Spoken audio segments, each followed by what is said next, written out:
Hallelujah. सब लोगों को जय मसीह की। आज का वचन है उत्पत्ति अध्याय नंबर 4 कैन और हाबिल के बारे में।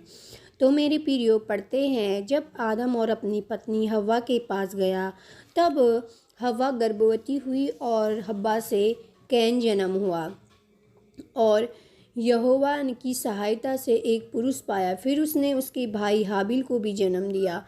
फिर हाबिल भी जन्म हो जाता है। हाबिल भेड़ बकरियों का चरवाहा था और कैन भूमि पर खेती बाड़ी करने वाला किसान बन गया। उसके कुछ दिनों के बाद यहोवा के पास भूमि उपज में कुछ भेंट लेने ले आया और हाबिल भी अपने भेड़ बकरियों के कई एक पहलौठे बच्चे भेड़ चराने को ले आया और उनकी चर्बी भेड़ चढ़ाई। तब यहोवा ने हाबिल और उसकी भेंट तो ग्रहण की, परंतु कैन और उसकी भेंट को उसने ग्रहण न की। मेरे प्रियो, कुछ दिन के बाद जब कैन भी अपने भेंट लेके आता है और हाबिल भी लेके आता है, कैन अपने खेत की उपज सब्जियां, अनाज वगैरह लेके आता है और हाबिल भी अपने भेड़ के पहलौठे बच्चे को लेके आता है। लेकिन हाबिल की भेंट तो ग्रहण की जाती है, लेकिन कैन की भेंट ग्रहण नहीं की जाती है। इस बात पर कैन बहुत ही क्रोधित हो जाता है और उसके मुंह पर उदासी छा देती है।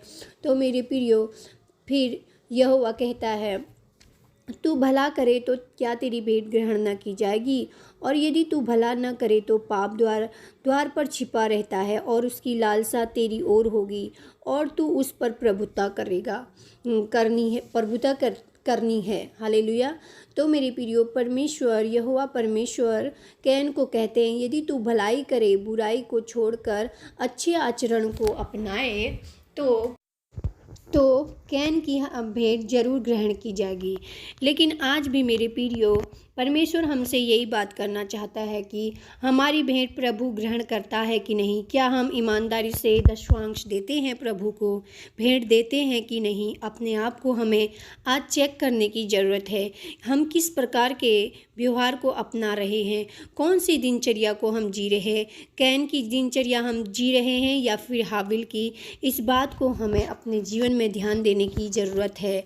तो मेरे प्रियो, यहोवा परमेश्वर कैन को यही कहते हैं कि यदि तू भला ना करे तो पाप द्वार पर ही छिपा रहता है। तो मेरे प्रियो, अगर हम भी भला न करें तो पाप द्वार पर ही छिपा रहता है, यानी शैतान हमारे ऊपर कब्जा कर लेता है। यदि हम बुराई का आचरण अपनाते हैं तो शैतान हमें कोशिश में रहता है कि किस तरह शेर फाड़ खाए। तो मेरे प्रियो, हमें एक अच्छा आचरण अपनाने की ज़रूरत है ताकि प्रभु भी हमारी भेंट दशवांश को ग्रहण करे और हमें आशीषित करे। तब कैन ने अपने भाई हाबिल से कुछ कहा और जब वे मैदान में थे तब कैन ने अपने भाई हाबिल पर चढ़कर उसे घात किया। तब यहोवा ने कैन से पूछा, तेरा भाई हाबिल कहाँ है? उसने कहा, मालूम नहीं, क्या मैं अपने भाई का रखवाला हूँ? उसने कहा, तूने क्या किया? और तेरे भाई का लहू भूमि से मेरी ओर चिल्लाकर मेरी दुहाई दे रही है। इसलिए अब भूमि जिसने तेरे भाई का लहू तेरे हाथ से पीने के लिए अपना मुंह खोला है, उसकी ओर से तू श्रापित है। चाहे तू भूमि पर खेती करे तो भी उसकी भूमि उपज फिर तुझे न मिलेगी और तू पृथ्वी पर भटकने वाला और भगोड़ा होगा।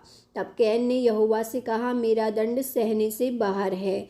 देख, तूने आज के दिन मुझे भूमि पर से निकाला है और मैं तेरी दृष्टि की आड़ में रहूँगा और पृथ्वी पर भटकने वाला और भगोड़ा रहूँगा और जो कोई मुझे पाएगा मुझे घात करेगा। इस कारण यहोवा ने उससे कहा, जो कोई कैन को घात करेगा उससे 7 गुना बदला लिया जाएगा। और यहोवा ने कैन के लिए एक चिन्ह ठहराया, ऐसा न हो कि कोई उसे पाकर मार डाले। हालेलुया। तो मेरे प्रियो, कैन को गुस्सा आता है और वो उसकी भेंट ग्रहण न करने के कारण वो हाबिल पर बहुत क्रोधित होता है। इसकी भेंट तो परमेश्वर ने ग्रहण की, मेरी क्यों नहीं की? इस बात पर वह जलने लगता है और उसने एक दिन मौका पाकर वो अपने भाई को घात कर लेता है और घात करने के बाद इस बात को छुपा देता है।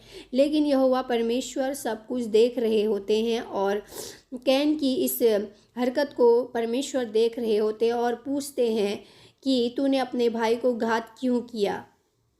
तो इस प्रकार परमेश्वर ने कैन को इस प्रकार श्रापित किया कि तू जब भी खेती करेगा लेकिन तू खेती की उपज खुद खा नहीं पाएगा और पृथ्वी पर भटकने वाला और भगोड़ा ही बनेगा। इस पर कैन ने परमेश्वर से कहा कि प्रभु मुझे इतना बड़ा दंड ना दे, और परमेश्वर ने उससे वादा किया कि जो कोई तुझे घात करेगा उसको 7 गुना बदला लिया जाएगा। तो मेरे प्रियो, परमेश्वर का वचन आप सबको आशीष दे। जिस प्रकार कैन से पाप हुआ, उसने अपने भाई को मार डाला और वो श्रापित हुआ और भटकने वाला हुआ, और उसी के कारण, हव्वा के कारण, पाप आने के कारण उसी का स्वभाव कैन के ऊपर भी आ गया। इसलिए मेरे प्रियो, आज हम परमेश्वर के वचन को अपने अंदर ले, अच्छाई को हम अंदर ले और बुराई को हम बाहर फेंके। तो मेरे प्रियो, परमेश्वर के वचन के साथ जुड़े रहे। प्रभु आपको आशीषित करे। हालेलुया।